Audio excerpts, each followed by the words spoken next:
pledge allegiance to the flag of the United States of America and to the republic for which it stands, one nation, under God, indivisible, with liberty and justice for all. Hopefully everybody had an opportunity to read the minutes. So moved. Second, all in favor? Aye. No. Frank's got a problem. Sorry, Frank, go ahead. It says here that we made a motion and we passed all the ARPA recommended projects. We did. One was tabled. It was my mistake. It should be amended. Okay, so we can get that, we need a motion to amend that? Yeah. We get a motion to amend the ARPA statement to the tabling? Okay. Any discussion? All in favor? Yep. Okay, aye, all right. Opposed? Good, all right, so we'll get that amended. Thank you, Frank, for that point. All right. So we approved the minutes. Let's move on to PS1, resolution authorizing budget modification, sheriff's office transfer from insurance recovery, treasury's office to automotive equipment, road division, Ford Explorer. Move it. Thank you. Have you seen it? No, we don't need that. We don't need chemical gas conversation. Thank you. We got a motion on the floor. We need a second. We need a second. Yeah. Second. Thank you, Frank. Frank, any discussion? All in favor? Aye. Aye. And the first five are like this, they're just 4 or 5 of this insurance companies. So let's just roll through it. PS2, resolution authorizing budget modification, sheriff's office, transfer from insurance recovery, treasurer's office to automotive equipment, road division, DSON. Move it. Second by Richard Klein. Do I get a second? Second. Ward, thank you. Any discussion? All in favor? Aye. Any opposed? Good. Motion carries. PS3, resolution authorizing budgetary modification, sheriff's office transfer from insurance recovery, treasurer's office to other equipment, emergency management, drone. Move that. Thank you. Can I get a second? Second. Discussion? Richard, you had a question. What happened to the drone? It crashed. Oh, crashed. The one, the insurance thing? Yeah, crashed on the standoff deal. Okay. Answer your question? Okay, very good. I don't know. Yeah. It was like $8,700 a day value of the drone, or was that Pretty much. Pretty much. It was pretty much told. Okay, so they must have valued it. Yeah. There's some a lot more expensive than that. Yeah, so they're gonna transfer that funding over to our other equipment account for a drone. We're gonna purchase another one, and that one's around 16,000. So the equipment money that we have in the drone account is gonna go towards that, plus the insurance fund will be able to put it in the drone. Okay, any further discussion? All in favor? Aye. Any opposed? Motion carries. PS4, resolution authorizing budget modification, sheriff's office transfer from insurance recovery, treasurer's office to automotive equipment, road division, Ford utility police interceptor. Move it. Thank you, Richard. Second. Thank you, Frank. Any discussion? All in favor? Aye. Any opposed? Motion carries. All right. Can we consolidate these to like 4 insurance recoveries into one resolution? Is that possible? But to them, that's a block, but they can't be one No. insurance No. claim resolution? Okay. No, because there's a separate line item. I see. Okay. All right, PS5, resolution authorizing an intermunicipal agreement by and between the County of Oswego, County of Onondaga, City of Syracuse, State University of New York, Upstate Medical Center, and Syracuse University. How would you say it? WEB? But you'll see. WEB EOC, Incident Management System. So this is just down between Oswego County and Onondaga County. Essentially, yeah, But it's essentially it's still between all 5 agencies, but we have them pull it out with a direct contract that you've got is between Oswego County and Onondaga County, because we have grant funding that's going to expire and it's hard to get all 5 people on board at the same time. So I asked Onondaga County to separate us out, same agreement, same cost. That piece hasn't changed. It's just every agency is going to have a separate agreement with Onondaga County for this contract. Understood. So I need a motion. Thank you, Richard. Frank, thank you. Any discussion? We already had it, so good. All in favor? Aye. Motion carries. PS6, resolution authorizing budget modification, 911 overtime. Motion? Move it. Second? Second, okay. Just overtime, we're paying people, we don't have enough people. Any discussion?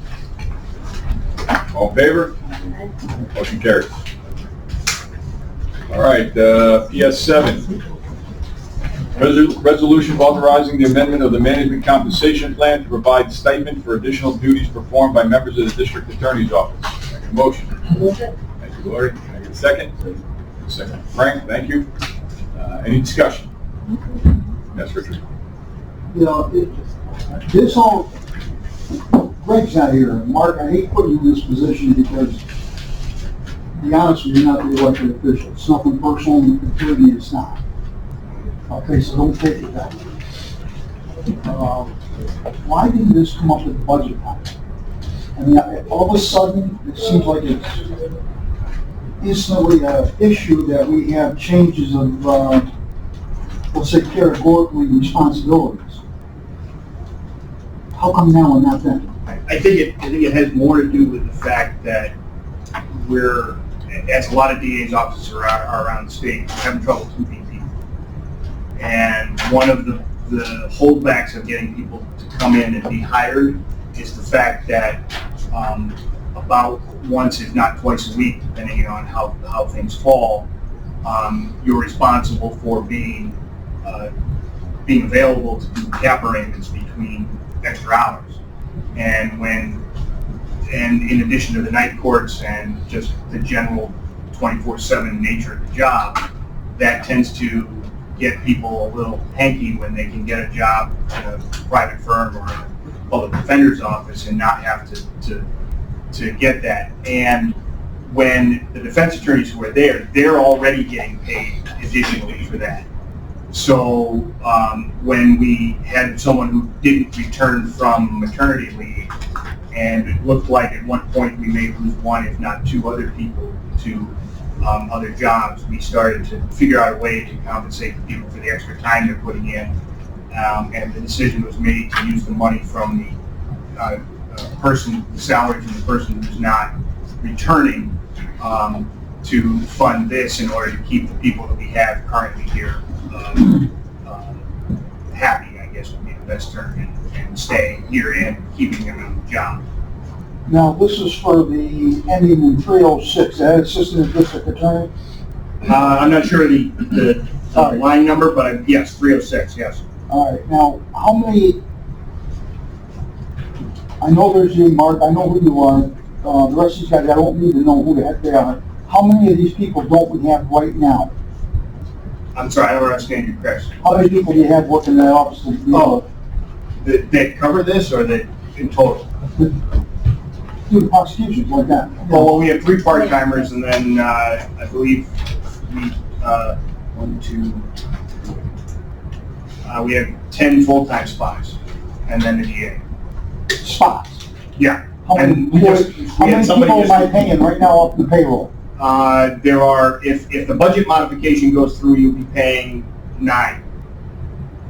So you're full with the exception of this one position? No, I apologize, no. We had somebody left Friday, so we would be paying for those 9 spots. The 10th spot is what I gotta check my numbers now. 1, 2, 3. Yeah, 10. If we were, excuse me, I was wrong, 11 is the opposite. So we have 11 spots. If the budget modifications go through, we would drop to 10. We currently lost somebody who's going down to Onondaga because they won't be covering cap on that. So you would be currently paying 9 until we fill that spot. All right, so you have 9 people doing this function, correct? At the moment, yes. Okay. Now, because, Mark, I don't like to put you in a position because you're appointed, you're now elected, and that sucks. But the thing is this, Greg, and I have the most experience on this committee as anybody, and I've been dealing with Greg for years on this kind of stuff. Always comes back and says how the workload, or states, the workload on each one of these individuals is extremely high. Correct me if I'm wrong on that. I would agree with that, yeah. All right, so now we're eliminating a position, so now you're putting more workload on the additional, right? Is that correct? Yeah. All right, so we haven't solved the problem with the workload. we haven't solved the problem of workload, but we discussed with all of the ADAs who would be remaining, whether it was better to have the ADA, the other ADA spot there, or to get compensated for the extra time. And the general consensus was, and Greg discussed it with me, and I agree with it, that keeping the people that we have here, we have a very good group of people right now.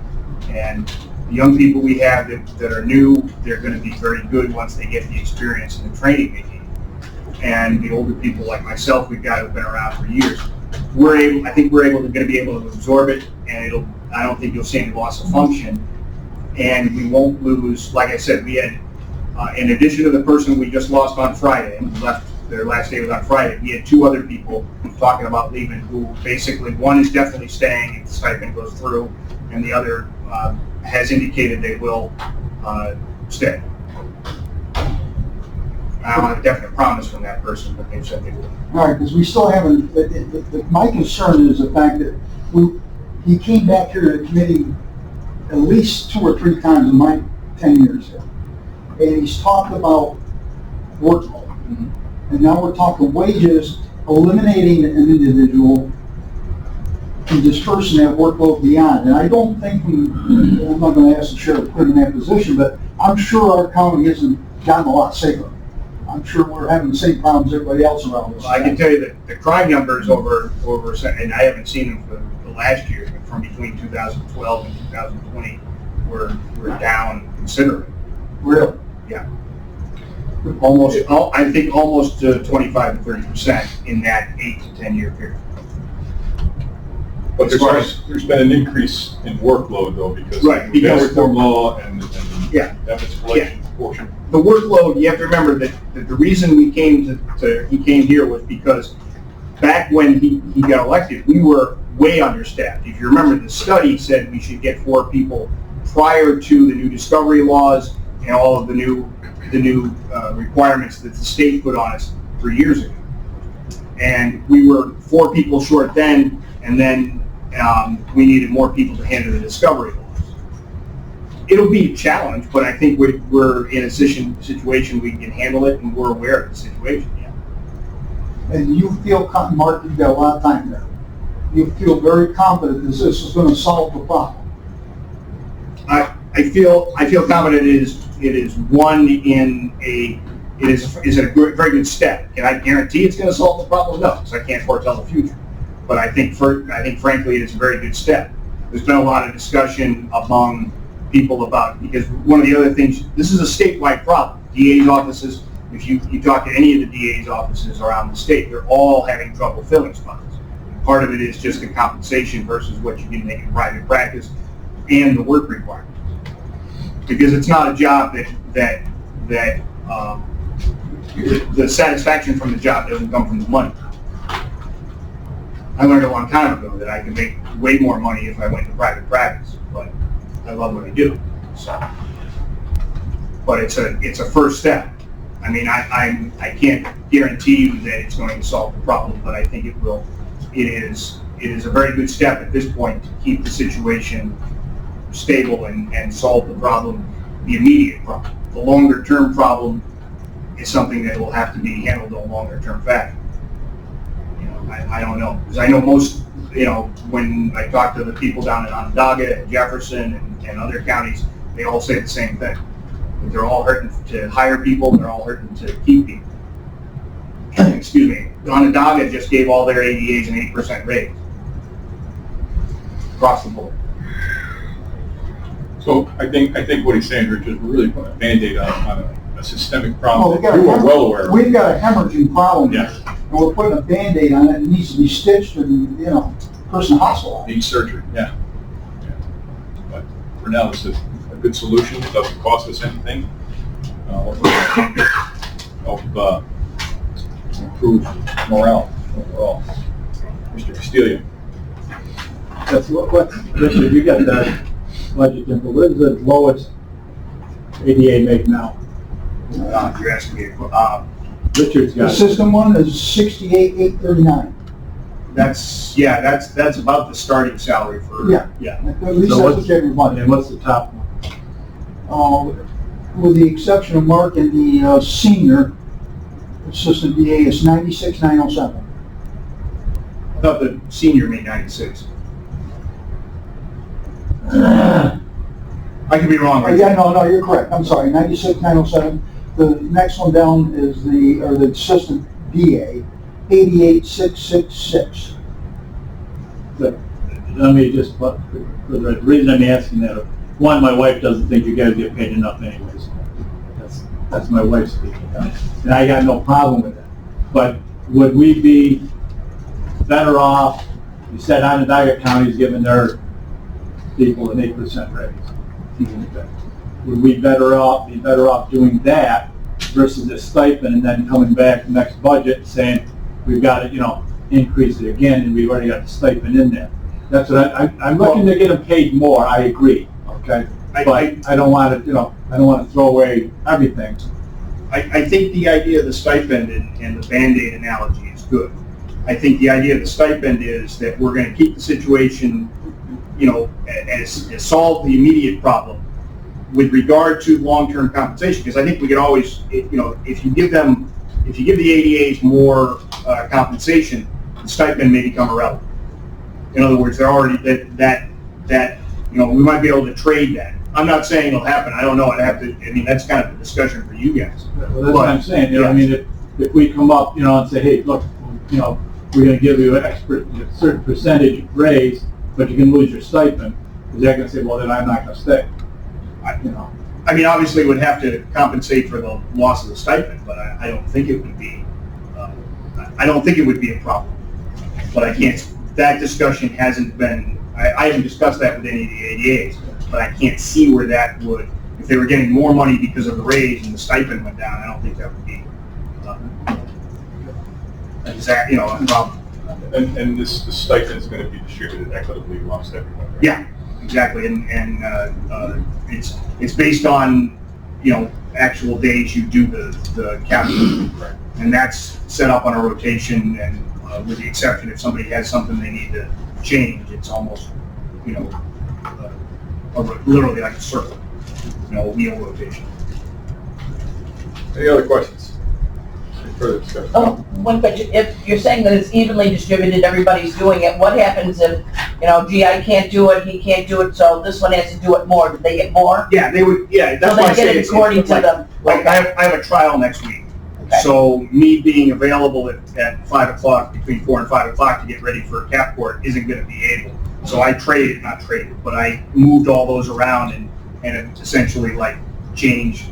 I think I was on Tuesday or Wednesday, and I said, all right, I'll take your Saturday if you'll take my Tuesday. Okay, all right. A lot easier to do if they're getting paid for. Absolutely. Yeah, so everybody just gets paid according to how many times they do it. Yep. Okay. And the only change with that would be is that you can see if there's a holiday, if you're covering Christmas night or Christmas morning, there's a little bit more put into the site. Yes, it should. Yeah. Yeah. Okay. Anything else? All right, all in favor? Aye. Any opposed? Okay, motion carries. Let's move on to PS8, resolution authorizing the reclassification of one position in the district attorney's office. Want to talk about that one, Mr. Trigger? Sure. We have one spot open, which we anticipate staying open for the rest of the year. If not, we've been working pretty well without it. It's a typist position that has pushed some more responsibilities onto some of the other typists that are there. And this person in particular, this spot in particular, we're looking to bump that up because to a senior typist in order to sort of, I guess not reward, but compensate the person for the extra work they're doing in that spot. And if the numbers run correctly as I understand them, it won't be a loss at all, or it won't cost anything. Any discussion? All in favor? Aye. Aye. Any opposed? Motion carries. Okay. Get Kevin on the phone. We're going to move on to school safety discussion. And actually, do we have Paul McGee here? Yep. Are you prepared to discuss the ARPA request? Yes. Okay, great. So we'll on favor of that. We'll get through school safety and then we'll move on to that.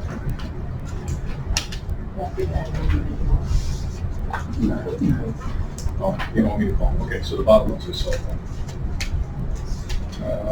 Kevin Pooley's on vacation, but I've asked him to participate via phone. Because he can answer any questions. Capabilities in that one. So, before we get started, the sheriff maybe give us a quick overview of what we're doing right now, what our capabilities are, and what the school's looking for, and we have this conversation. I'm sorry, I'm Mark Greco. Chuck Burlingame. Earlier. And we also have Oswego PD represented here, Captain Waters, right? Yes. Okay, so. Yeah, we should. Hello, Kevin. Hi, Kevin. It's Lori. We're here at the public safety meeting. We're just bringing you in. All right, sounds good. Thank you. Okay. Right. Everyone knows that this was my priority. School safety has been my pet peeve since I decided to run for sheriff. I see this proposal for this committee to be, and I applaud you for that, but I will tell you that it already exists. This is pretty much the same exact form, CSI. It's been in effect since I first came into office. This committee has already worked, it's standing, that part of that committee, our focus decided, on that committee, we decided, and I don't know who was on it from the legislature at the time, it was Brad Trudell, I can't remember who else, but the focus of that committee, we decided at that point was going to be the SRO program and active shooter training. This is exactly what we did. We accomplished that. I think we need the active shooter training again. We need to do that. I applaud these ideas. These cameras are a great idea. I will tell you that I've also been on the committee for building security for this county buildings for the last 3.5 years. And after 3.5 years, we are just getting to the point swipe cards to get in these buildings and get security in this building, health department, and the public defender's office. So I think it's a great idea. I don't see any point in reinventing the wheel. I said we just get the CSI committee back together, and we're obviously going to need some legislators on that committee that hasn't met in a while because we went off on a tangent and getting SROs program done. Now, relative to the SROs, we had every school district in this county, after we took over APW, we just hired our second SRO for APW. We had every school district in this county was covered either by us or the two village PDs being Phoenix and Central Square PD. Phoenix and Central Square PD, they're outside the jurisdiction, so they're sworn in as cross-designated as deputies. And they both those programs train with our SROs. Recently, I was told that the Mexico School District now is requesting for the 3 elementary schools in Mexico. I think it's a great idea. That we ended up taking over the Oswego program. Reason being, they had full-time officers assigned there, and it depletes their personnel, and we can just do it cheaper because we use retired personnel. We don't have to pay benefits, insurance, or anything else. So we just do it cheaper than anybody else can do it. And I think our level of training is extremely high, to the point where Mike Gator, who wanted to develop the program, took it to the Sheriff's Association, and now DCJS, the Sheriff's Association, is pushing it out across the state. So our program in Oswego County is going to be used across the state in a lot of districts. I'm going to say every district, but you go to Onondaga County, which myself, the undersheriff, more so the undersheriff, was involved in the school resource officer program down there in Onondaga County. It's nothing compared to what we have here. Down there, much like some of the schools here, they had retired police officers carrying their own weapons, not certified, not indemnified, not any kind of insurance, no annual training, no weapons training. It's just a mess. And that's what some of the school districts were here. Either they had no security or they had just, it was a mess. I think we're on the right track with the SRO program. I know right now we're going to hire at least 5 SROs for this upcoming school year. With the 3 in Mexico, that looks like that's going to go, and 2 that are probably leaving our program, just leave past years. And I wouldn't be surprised if, and that still leaves several elementary schools uncovered, especially in the city of Oswego. So we've got some work to do in there. We managed to get through the end of the school year with roving patrols, but that's really not sufficient. So when it comes to this task force, I mean, I'll let you speak on it, but I said we just get this side back. We haven't met in a long time.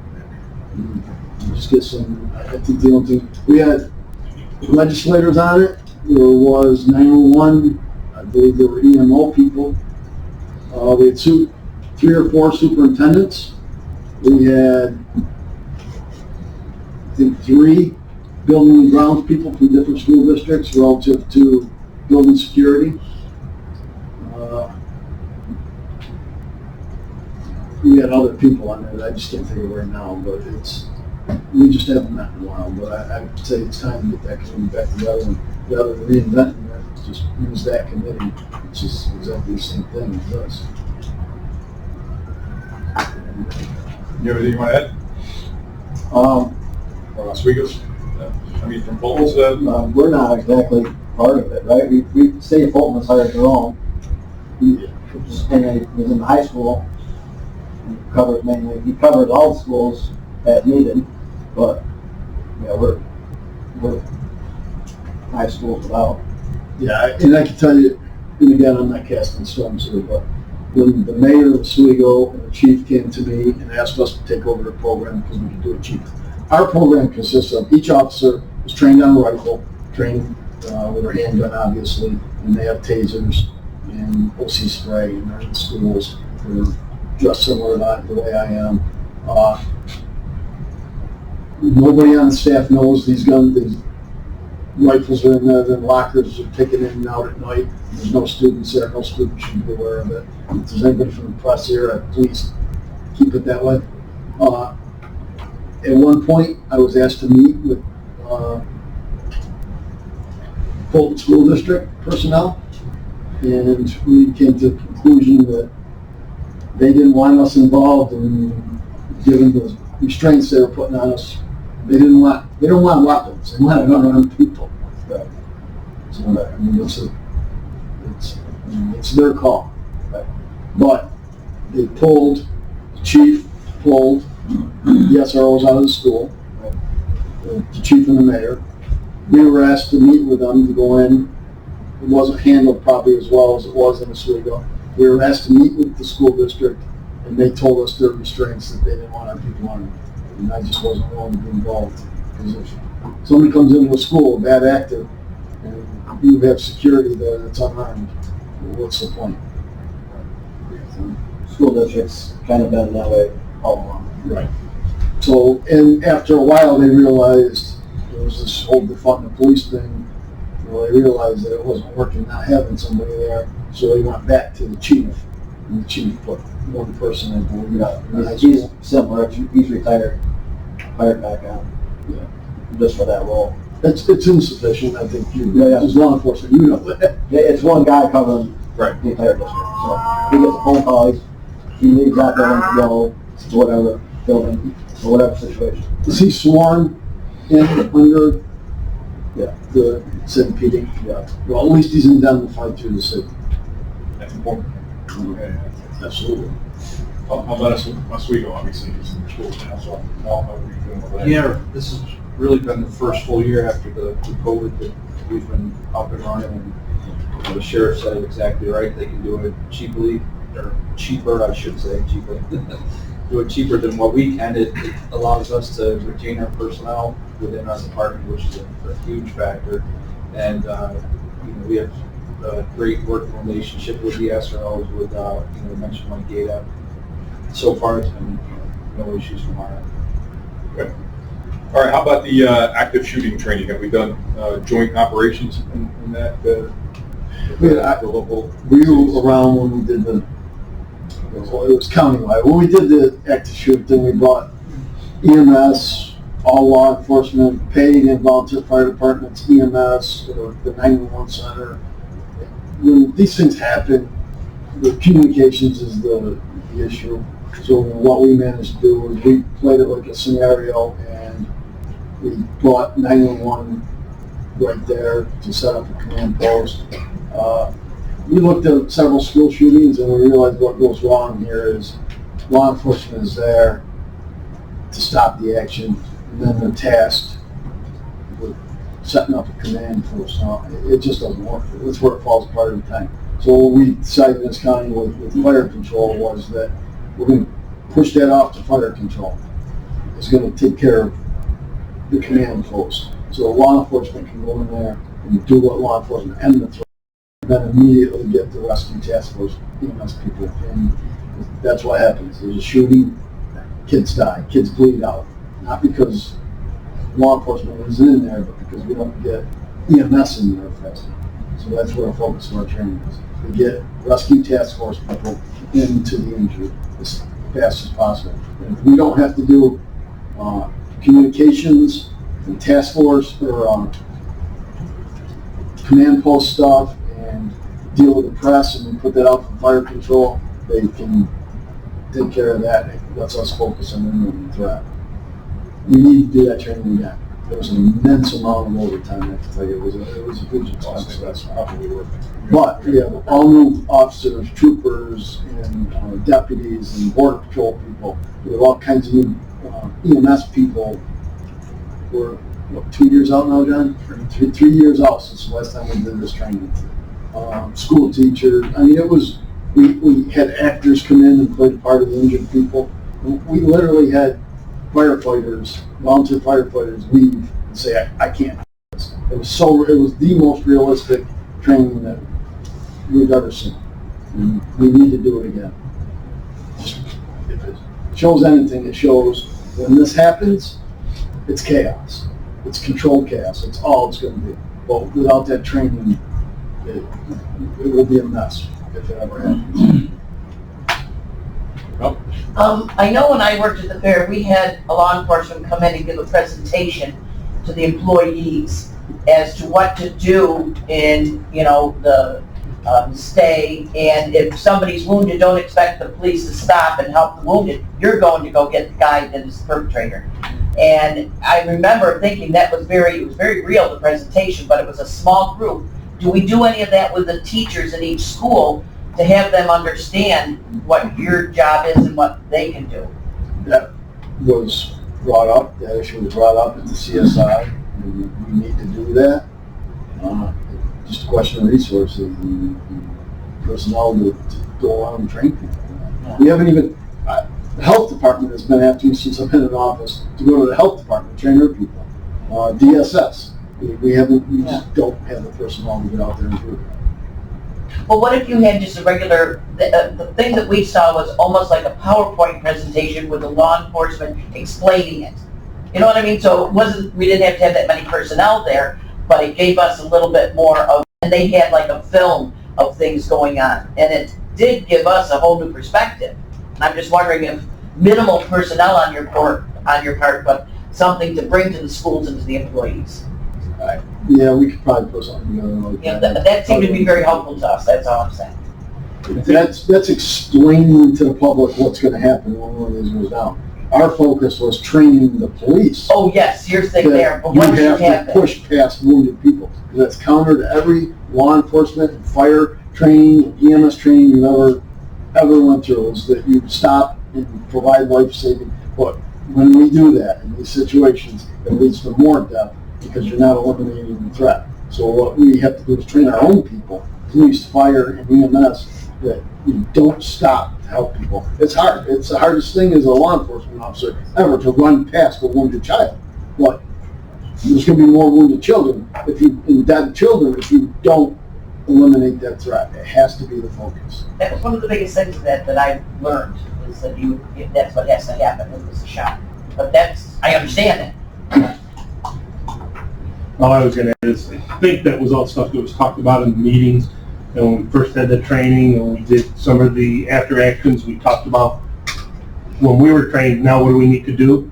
And by the time we finished that, that's about when COVID hit, so the last 2 years have just kind of put the brakes on this, and it's probably the reason the committee hasn't met again.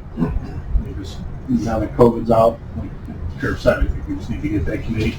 I think we had one big one at BOCES, didn't we, where public and always invited, and I think we had a couple of those, and a lot of good suggestions came out, but I don't know that we've, with COVID, followed up, because it kind of changed a lot of what the schools and what we were doing the last 2 years. I think the training is an excellent idea, but it's again, who's got the time to do it, who's the responsibility going to fall Right, on? we pull, it's nice to say we're gonna do, and Sheriff always says we gotta do that training, and I said, well, we gotta get the money to do it, but not only the money, the manpower. When we do that, we're pulling guys off the street, because they're some of our best guys for training, and so we're not only worried about the funding to pay the overtime for when guys do it, we're also worried about our manpower issues, because it takes a big draw in the department to get the people we need there in one place. I think we were doing 2 nights a week, or maybe even 4 nights when we first started, Monday through Thursday nights. Maybe it's something that, as Mel suggests, we put together PowerPoint format, train, have people from the school, maybe the guys or somebody else from the school come, train them, and let them go back and train everybody else, so that we don't have to do. Yeah, I think that'd be within the school district, get the superintendent, Yeah. do it on one of their Let them training figure out how days. they, right, let them figure out how they're gonna. The other thing we also realized is we picked the worst part of the year, the worst time, we did it in the summer. We can't do that. Next time we do this training, we need to do it in the dead of winter. We have more personnel working, range time. Mark, can I chime in here for a second? You certainly can, Kevin. Just wanted to remind everybody too that we did do a huge push on the Stop the Bleed program. That I think that, and maybe somebody else can correct me if I'm wrong, but I believe that went out to the majority of schools and the teachers and stuff to try and get them that basic triage training at the initial onset of an incident like that. So that, that was another piece that I think we definitely make sure we roll back into this as well. But we did do a huge push on that in the beginning. I know Mike Gaeta continues to do some Stop the Bleed. He follows the kids a lot in this training for schools. The actual kids themselves were doing Renee was in the middle of doing a big push of putting a Stop the Bleed kit in each AED cabinet. At least in the county, I'm not sure where we're at with the schools, but it comes back down to paying for them. We have all the stuff to train for Stop the Bleed, but the actual Stop the Bleed packs they can be a large expense to the schools. Any other discussion? Thank you, Kevin. You want to add anything else to this conversation? What we got, John? No, I'm both trying to do whatever we can, just, obviously it comes down to a personnel issue on our aspect also. The training piece, that was a huge, success with us all working together and getting as far as, practicing to put patients in ambulances and us trying to coordinate all the communications and everything. And so that way, at least the people that were there for that training had an idea of what panels they're supposed to operate on, how they're supposed to do it. But like Sheriff said, we definitely need to go back to that and do it again, because in the fire service, we came up there with the only group of people that we can try and bring to do. As far as the pieces that were pretty stuff, I think that I definitely agree that CSI worked fantastically when we had it up and functioning, and it was COVID that kind of picked us in the back and kind of shut us down, because the schools were busy with everything else. And, we still, our fire service, our fire prevention program still are not able to be started back up again. They're not letting us in schools yet to do things like that. So hopefully it's coming year, but that's something that, it doesn't necessarily pertain to this, but it's a whole other aspect that these kids are missing out on. So. Okay. Hey, there's another recommendation or suggestion that Legislator Castilla had made about feasibility of linking all 9 school district exterior security cameras with 911 in the sheriff's office. What's the feasibility of that? I mean, the initial feasibility, I don't know how many of them are on different platforms and stuff, so we definitely have to look at the technology aspect of it, but it comes down to the fact that I don't have anybody that's sitting there not doing anything here, go look at cameras and pull the information up and try and do anything. I mean, after the fact of something happening, that might be a possibility, depending on if we could work something out to change our formatting, but where we are currently today, I mean, something like that, we're going to be on the phone, we're going to be way too busy to try and put anything together that would currently work with good staffing of what we're at. So let me just ask you this, because this isn't a horrible idea on the surface, and I don't think that perhaps you should have somebody sitting there looking at it, but if we had the ability to link those cameras at some point, should there be an incident, we would have eyes on 911, right? If we could link them, is that correct? I think if we could find a person or people to be able to, pull away from phones or whatever, to be able to be dedicated to that incident, then absolutely. But it's a possibility. It definitely is. I mean, to be able to give more real-time, up-to-date information while it's going on, that I don't think is a bad thing whatsoever, as quickly as possible. And having a person that's staffed 911 in order to be able to do that and be dedicated to that particular incident, I think definitely makes sense.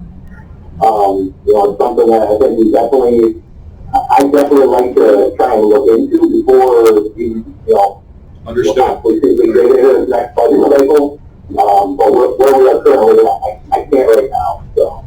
I would hope that if we had a school shooting, you'd have somebody dedicated to that incident at 911, because that would be a serious thing going on, right? I mean, I would hope that you have the ability to do that.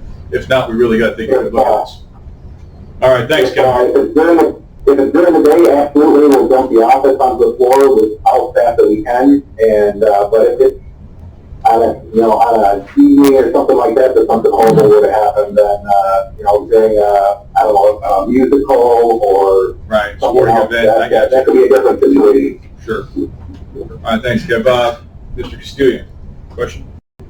That's got a discussion a little bit.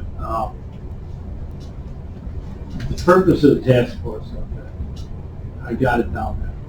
But the makeup of the task force, okay, Sheriff, you said that, 90% of this is what was already in the rehab act, okay? I'm not looking to rearrange it, and nothing has changed of what school safety is right now. The SROs are there for the reason, they're a special type of person. They're not just there for security. They're there to get to know the students, to possibly stop any, we've gone through this before, to stop anything before it even happens in school. This task force is looking at stopping a threat before it gets to the school. Because if it gets to the door, he's going to get in the door one way or another. And what I'm looking at, trying to do, because I want to save as many lives as I can, okay? The time if he gets to the door, the SRO may not be right there. It takes time for him to make the call. Those seconds are lives now. Okay. So what I'm looking to do, this task force to do, is to set up those security cameras to be monitored, okay? And to stop them in the parking lot. If you start the threat in the parking lot, then you save lives. And is it going to cost money? I'm not even going to talk money, because lives don't matter when you're talking. Okay? Money doesn't matter. All right. So that's what I'm looking at, and I would like the task force form to do that. And the makeup, like you said, the only difference is possibly somebody from the security industry, and I don't know if you had one in there or not, but that's it's feasible. But is it going to take time? Yeah, it is. And that's why I was pushing for it at the last meeting, because it's going to take time for everything to get formulated. And before you know it, we're back in school. And yes, it's something that has to happen. And I know that everybody in here is looking to save lives, especially the children, okay? They're the innocents in all this. But, you know, if we're gonna form the task force, I'm very, very happy with that. I would have liked to have had it done sooner, but that's still, if it's gonna be formed, I'm happy. I have The nothing. program you're talking about establishing here would take decades to establish. I can tell you what, you've been through this, Syracuse Police Department operates cops cameras all over the city. They have probably 30 dedicated, retired police officers that come and watch these cameras. For less than 100 cameras, you're talking thousands of cameras with this. That's what the task force is gonna, is gonna do. I don't want to get into that because yes, it's not something simple. It's not gonna be simple. But the situation is that the task force is gonna be, formed, and we're gonna look at it and see what the feasibility is. It may say no, but I think it is. Okay? I think all the cameras can be, and yes, what you're gonna do as far as watching them, stuff like that, there can be a system set up so that only the ones that get motion are the ones that you're gonna have to watch. But that's something the task force will do, not here and not now. If we can form the task force, I'm happy, and that's what I would like to have done, okay? If you say that you've already got it, and we just have to, update it, then I'm happy with that, okay? But something has to be done. We have to stop the threat in the parking lot, and we have to start working on it now. We don't want to say that, well, maybe if we'd stopped them at the parking lot, we could have saved some lives.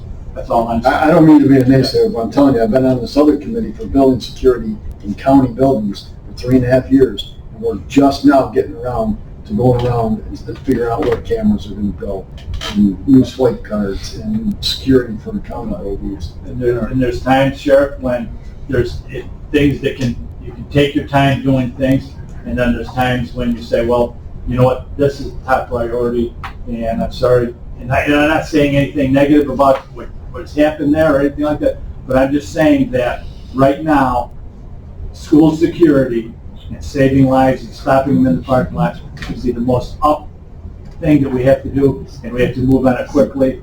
Right now, it's not going to be, this is the 2-minute drill now. Okay. Because I got to leave in 10 minutes, so I know. Okay. It's okay. I just wanted to run the task force. Thanks. Just for clarity, the CSI that we had before, very well received, very competent, and well attended. So having said that, COVID did shut everything down. We couldn't even go into schools even if we wanted for training. But just so that we're clear, that particular committee was chaired by a legislator and a vice chair by a legislator. Then it had the sheriff, the 911 director, the district attorney, the city representative, the fire coordinator, the 1st Battalion leader, EMS through Renee Fox, Christy Crass from the Sheriff's Department, Dave Hall from Probation, Orville Green at the time for Fulton City Chief, Brian DeRoshi from the Troopers, Dave Eef from Fulton Fire, Del Guile as a County Attorney Rep, Nicole Colmsey, Stu Amell from City, Randy House as a Mayor in Central Square, Randy Griffin as a Fire Chief, Brian Chetney as a Youth Director, and Tori Decker as a Oswego Police Chief. So I think there's a broad gamut there of both all the agencies involved, the potential agencies involved, plus the schools, which are going to be key. Because one thing I've learned in government is top-down legislation doesn't always work. If we go to that school district and say, this is the camera you got to switch to, ain't gonna happen. This is, to the sheriff's point, this is a long process. I have no problem putting this back on the agenda and getting a meeting scheduled. Do that today. And I think that's the right course to take. I mean, I appreciate this coming forward. I don't think we need another task force. We already have it in place. We just need this is a conversation that can take place at the committee meeting there. All right, any further discussion on this? Anything else? If I can, just one other subject, we had this committee together for for building security. We're doing the cameras, the swipe cards, and the third element of that is actual retired deputies at the doors. You got to decide how many it's going to be, but I just wanted to let the committee know that that salary has to be brought forward to this committee soon to find out what it's going to be. It's Understood. I think best staffed with retired deputies. Part of the issue was that, retired law enforcement. Part of the issue with that is we go back to, I don't know that we're gonna have enough, be able to recruit from within the county. On the SROs, we can recruit from outside the county. I don't know if we're gonna have enough retired law enforcement that reside in this county to staff these, to continue staffing. And that continues to be a problem with having to live in the county for the deputies' positions and the corrections officers, whereas the city PDs can recruit from outside the county and often do. It's something we have to look at again. Yeah. But definitely, we're gonna have to come back to you with salary costs for staffing this building, the health department, and assigned council office. Understood. Thank you. Lori, you had something like that? I just wanted to say that the task force, you know, like the sheriff said, there's no sense in reinventing the wheel. We already have one. We just need to reconvene and we need to apply people to it. Sure. And that's been said multiple times, so I think that everybody's clear with that. That's all. One other quick one, just, you know, Please, don't repeat yourself, though, all right? Don't worry, I'm not gonna repeat myself, okay? With everything being such as far as security in high school, schools and everything, there more than likely will be at some point in time, okay? Federal money available to help with setting this up or even funding this, okay?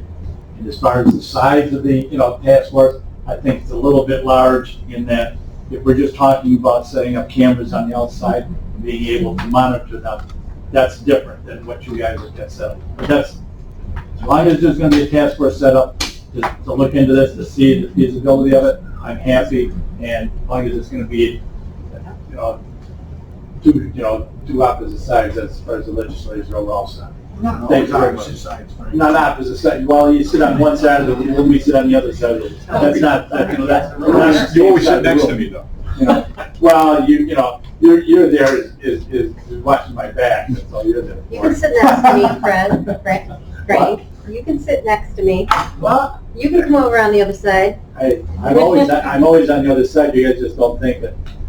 Well, Frank, I don't think there's two different sides. I don't think there's two different sides on this issue. I'm just letting you know, there's not two different sides on this issue. Right. We're all on the same page. No, I know that. I'm just saying that we would like to have, a Democrat and Republican legislator on this.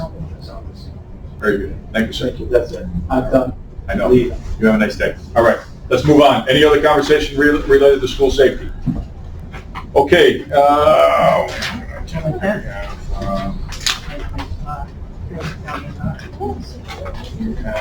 ARPA discussion. Can I get a motion to untable the Fulton PD ARPA request? I have some representatives here to talk a little bit more about it. I'll make a motion. Richard seconds it. Okay. Would you like to explain? We had an ARPA request for some money for some satellite locations, I believe. Yes. So part of the accreditation is a COOP plan, which is a continuity of operations plan. So basically what that means is if something were to happen to the police department at the municipal building, that was rendered unuseful. We don't have anywhere set up in the city to do anything. Secondary location, right? So we're that makes a lot more sense now. yes. Right. So my involvement in this was trying to get some numbers together for the chief. He's working on the policy. I'm not sure that's gone in front of anybody for approval yet. But Mentors is allowing us to use some office space, set up a post there, and then the DPW also has office space for us to use. So we would need radios, computers, Gotcha. just the stuff to run daily operations. Okay. It's really not much. Makes a lot more sense. Than Yeah, we didn't have all the information last time. Richard, you have any questions? Mel? I'm pretty good. Yeah. When is these offices, or these satellite offices, when are they gonna be staffed, or hasn't that been determined? They're not, they're gonna be, they're gonna be, the computers and stuff, they're gonna be 24-hour access, but they're not gonna be used probably regularly. Officers are gonna be able to get in there and do reports without having to go back to the PD using that equipment, but it's mainly for emergency use. Because I could drive one in Fulton to the other in about 8 minutes, You can, and across it in about 5. right. And that's why I'm having a hard time digesting the need, that's all. You know, please, It's not a need, like today, it's if something emergency-wise happened at the PD or in that area that we weren't able to use that, and officers couldn't get to the building to, you know, do daily reports, do a place to operate from. what do they do now? That's the PD. And there's not space enough in that building there? Well, this is if that building is not approachable, usable, yeah. This is not a minor thing, this would be the building was somehow destroyed or our access to it was Power shut down, power shut down. water main break, Yep. kind of natural disaster. That's why the county went No, through and redid is it typical for cities that size of Fulton to have that? That's a requirement. It's part of accreditation. You speak to that, that's right. It's Plan B, right? Yeah. Yep. Exactly, yeah. This plan B could anything. This is similar to the 911 center has a 912 center now. Right, In case something happens. Yeah. Same thing, the county, we did an operations plan for every department in the county, we did it. You look So at your we all people, have things those and plans. everything, yeah. To provide services if something happens. So this isn't a satellite station with an extra barracks, just in case something Like a happens. backup center. Emergency. It's a backup emergency use situation. That was very unclear last month, so thank you for coming in. There has been occasion when I worked for the city that there was a leak in the basement with the air conditioning unit, which made, where they had to evacuate. It was on either Friday afternoon or Saturday. They had to evacuate the PD. Luckily, they could do what they had to do. It was short term at the firehouse, but there was nobody at the PD because there was a leak. So, and that was right underneath where their rooms are. So, I have some questions. Yep.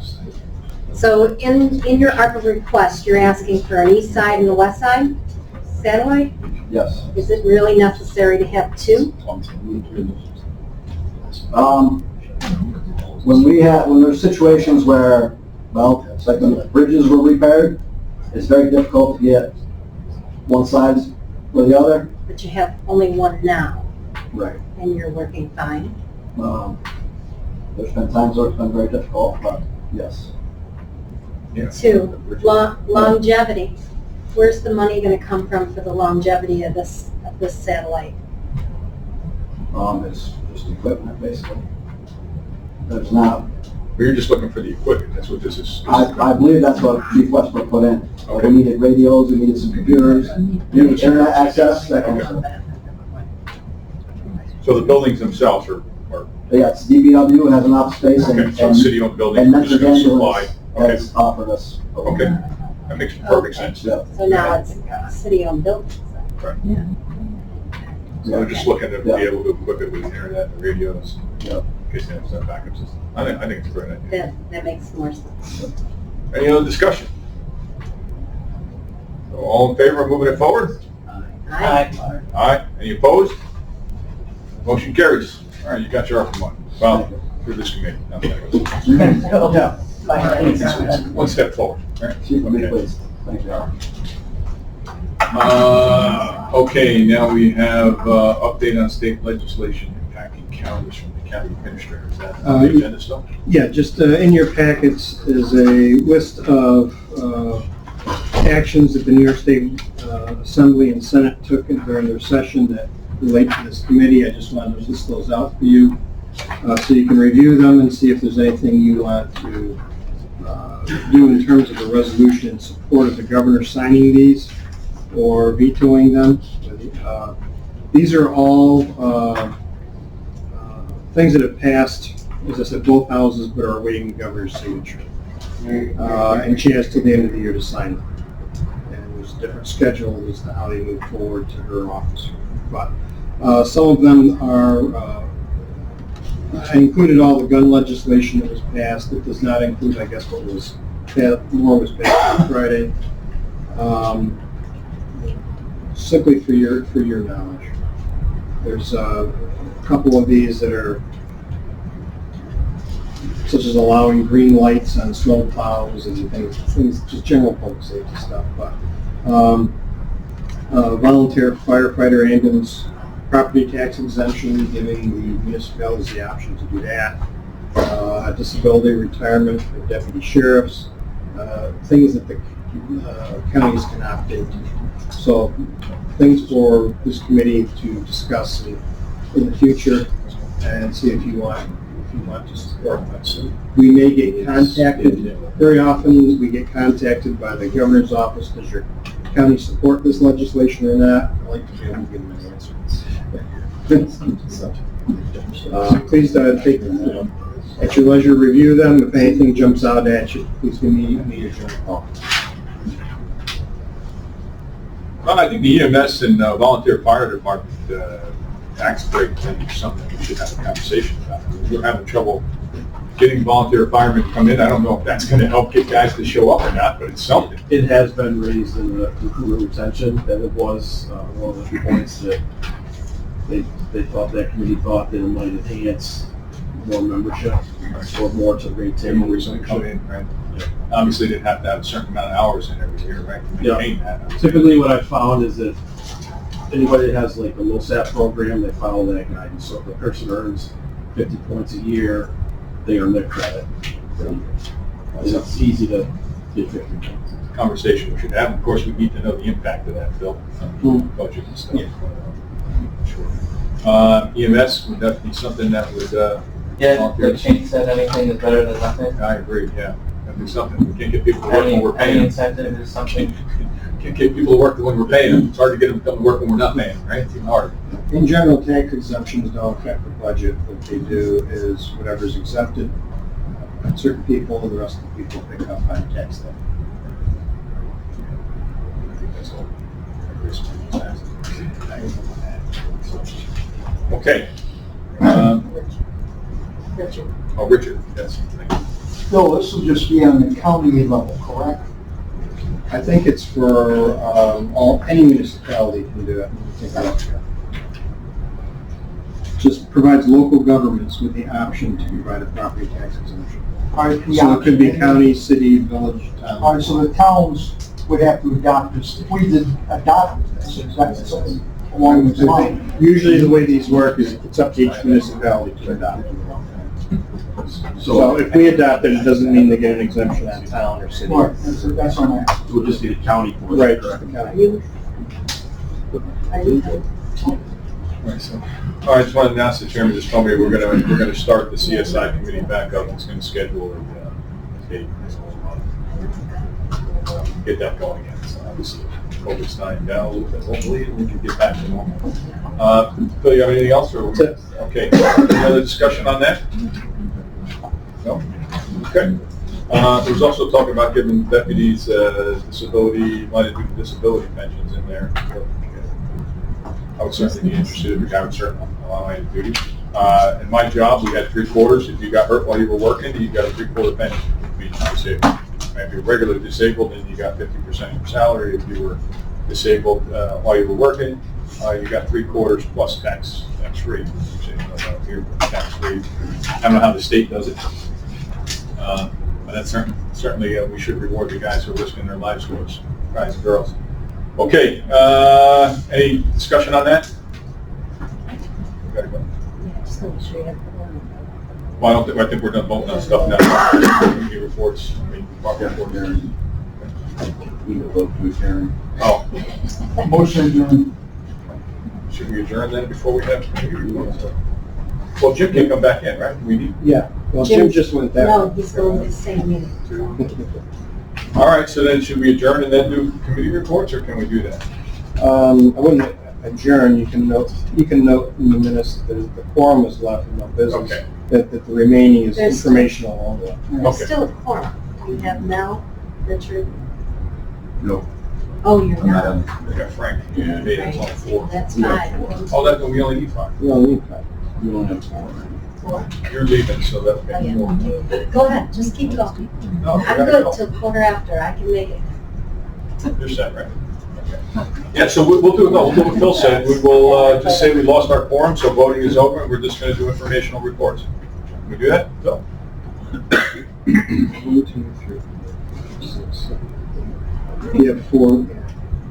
Yeah, you can do that. You're only gonna have 4 left, right? Yes. No quorum. Do we need a quorum to stop the meeting?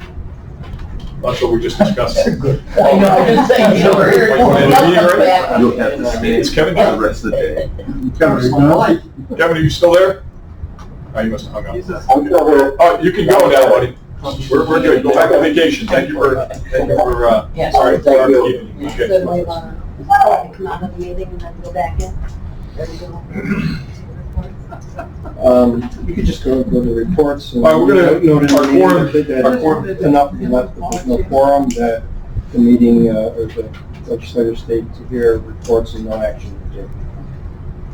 Yes, okay, thanks, Laura. Okay. Carry on. Sorry. God's work. All right, so let's just get through the committee reports then. We have here. All right, fire corner, Shane, you're up first. I guess. Same on time, Yes, as please. submitted. I'd like to thank the legislature, this committee also for approving the purchase of new vehicles. That's in process right now. On the back of the page, just a couple updates on those capital projects. The burn building repairs, I'm working on now. There is a grant that we have from 2016. We're gonna shift that money into that because there's some costly repairs that need to be done to that burn building sooner than later. The tower prop grant, that's where that money is coming out of. That grant is just a generic description for repairs to the burn, or to the facility. So that's where that money is getting shifted from. Hazmat vehicles, we submitted one grant to replace one of the pickup trucks, still waiting to hear. And then any questions? Okay, let's move on to emergency management. EMS, yeah. In the EMS for last month, the Spring Academy mentor graduated. They had three of their 4 passed their practical skills exam. Currently running the EMTB 4-hour class on Thursday nights at Metro, which is going very well. Some good news, our partnership with Workforce New York is continuing. Our EMS programming has been approved as a course provider for Workforce New York, so they're able to do wage reimbursement for paid agencies and even some scholarship opportunities for those who can take the classes and volunteer. Potential, right, we're exploring the wage opportunity because it's workforce and they're trying to develop people for workforce. We're waiting on further clarifications for volunteer side of stuff, so we might be putting in an ARPA proposal for a scholarship program for some of those fire volunteers looking to become EMTs. As of right now, it looks like Workforce New York is primarily going to be helping with wage reimbursement for those paid agencies that hire non-EMTs and pay them to become EMTs. So a pilot program with them is going to be at the Fall Academy with Mentor. They're looking to do 12 students. Many of them are recent high school graduates. So we're very excited about that. Hospitals continue to struggle in their emergency departments. Ambulances are continuing to see long wait times. More and more agencies are out of service more and more frequently. I'm sure Kevin and his staff can attest to all of that. With the COVID testing for county employees, we're up about 60. We've tested about 60 people, and about 50% have continued to stay positive, right in that ballpark. Other than that, we helped with the AED maintenance for Camp Polyps and Camp Zerby to make sure they're up to code for the summer programming. So we'll have AEDs for there. And thanks to Shannon and Mike Maya, I was able to present some life-saving accommodations to the Flag Sky Department at their banquet a couple weeks ago. So, had a really good save back in November. So Good. that's that. Kathy? In the essence of time, we've got a lot of planning initiatives we're working on in our office, including comprehensive emergency management plan, which we just started. We're starting the COOP updates again, make sure that everybody's, a lot changes in personnel as well as some of the information, so we're getting back to that. We've also established new departments that we haven't put in, like purchasing wasn't here when we started Coop, so they've got to be added in. So we've got some work on Coop that we're updating. We have some training and 2 exercises we're preparing for upcoming for our radiological plan. Our radiological trailer at the fairgrounds was broken into and some of the equipment was stolen, so we identified those items and we're going to replace that. We also had to fix the back latch, which was cut off. So, Just curious, what did they take? Was it something that's usable to?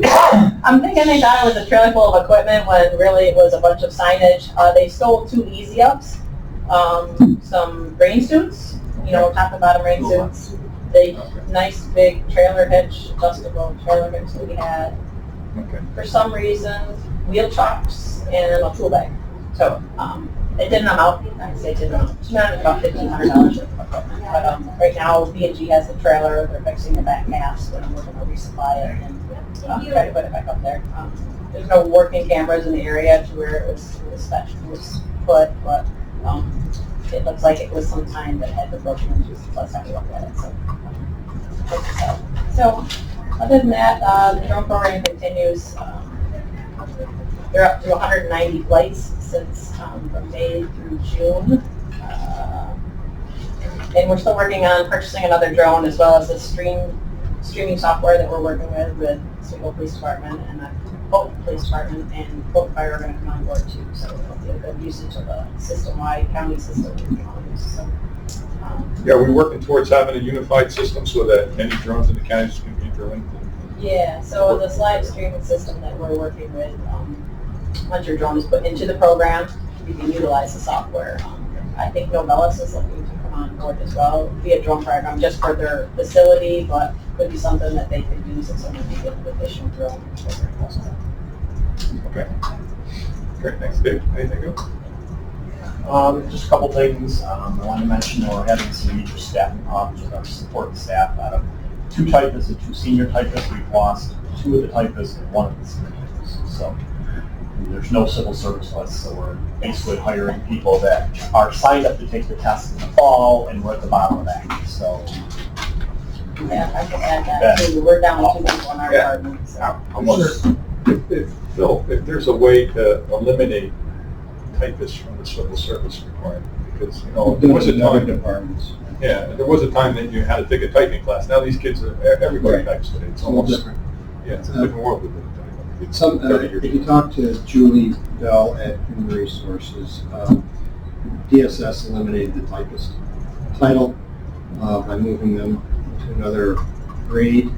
It's a little more money, it's a little more accurate as to what they are doing. She might be able to help you with time. Yeah, just follow on him. We're down 2 positions as well, as of today. So. All right, you can't pile on. So it's like, I'll let Dave have his moment. We generally don't lose a lot of people. and the other thing I want to mention, we applied for a couple grants. One is to continue our jail-based programming that we've been doing, and the other one is to add a probation officer position to run a specialized case load. So we'll see. We won't know until August whether or not we get the money. So. Very good. Any questions? Good. You got anything other than school safety you want to talk about? Yeah, it's something of concern for us is we're waiting for different legal opinions from every agency out there. This new red flag law may require us to do a red flag on every single 941 mental health commitment we do. We do up to 3 or 4 a day. I'm sure the 2 city police departments do their share. We know troopers do theirs. The state police council has decided that that is the case. Mental health council doesn't see it that way. It's Syracuse and Onondaga County, they're starting to do one on every single 941 commitment. It will be blunt, and we're talking 300 or 400 red flags a year. Every association, the DA's association, court councils, the Rich Mitchell's office, everything, the county agencies. So we're just waiting for some kind of decision. But it will be a nightmare if that is the decision. We do one every single. and what we will do for personnel. What is it that you have to exactly do with the red flag? Have to go before a judge for hearing, right now Supreme Court judge. There's talk of swearing in our county court judges as acting Supreme Court judges to help that caseload. There's a hearing, and there's a subsequent hearing after that. The judge usually will issue an order for us to go seize weapons. A surrender order. If we get there and they're not willing to surrender them, then we have to go back and get a search warrant for it.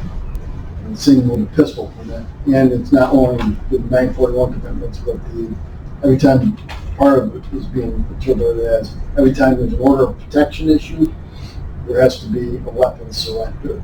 And if that's the case, we just simply do not have the people to do it. Nobody, no agency does. We'll wait and see. It's like anything. Albany puts these initiatives out there without really contemplating how they're going to affect the agencies that have to implement them.